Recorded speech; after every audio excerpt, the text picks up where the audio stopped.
Lingkungan atau perdagangan bebas. Inilah dilema banyak negara saat ini.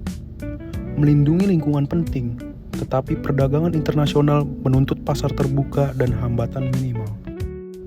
Kebijakan lingkungan sering dianggap menghambat perdagangan. Ketika satu negara melarang produk demi lingkungan, negara lain bisa melihatnya sebagai diskriminasi atau proteksi terselubung. WTO mengenal asas Least Restrictive Measure.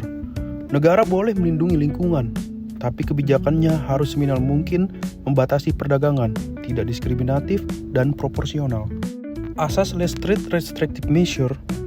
Asas ini muncul dalam berbagai perjanjian WTO, seperti GATT pasal 20, SPS Agreement pasal 5.6, dan TBT Agreement pasal 2.2. Dalam praktiknya sering terjadi sengketa, karena kebijakan lingkungan kadang digunakan sebagai hambatan non-tarif terselubung. Mari kita lihat ada beberapa contoh kasus yang ada di dalam WTO, seperti Brazil Retired Tires, tujuan sah, kebijakan inkonsisten. Kemudian ada Amerika Serikat melawan Meksiko terkait tuna 2, tujuan sah tapi diskriminatif. Lalu ada Australia terkait kebijakan plain packaging, dibenarkan karena bukti ilmiah kuat. Indonesia melawan Uni Eropa terkait minyak kelapa sawit dinilai terlalu diskriminatif. Dalam kasus-kasus ini, tujuan lingkungan saja tidak cukup.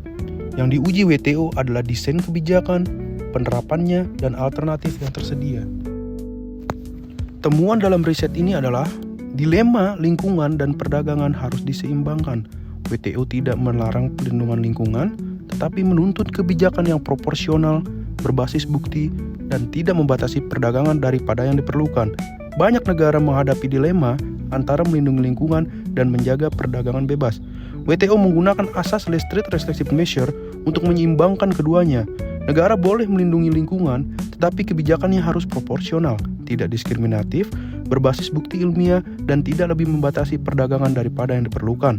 Berbagai kasus seperti Brazil Retired Tires, US Tuna 2, Australia Plain Packaging, dan Indonesia EU Palm Oil menunjukkan bahwa tujuan lingkungan saja tidak cukup. WTO menilai cara kebijakan dirancang, diterapkan, dan alternatif yang tersedia.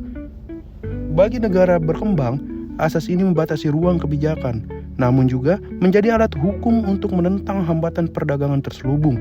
Intinya, perlindungan lingkungan boleh dilakukan, tetapi harus efektif dan fair dalam sistem perdagangan global.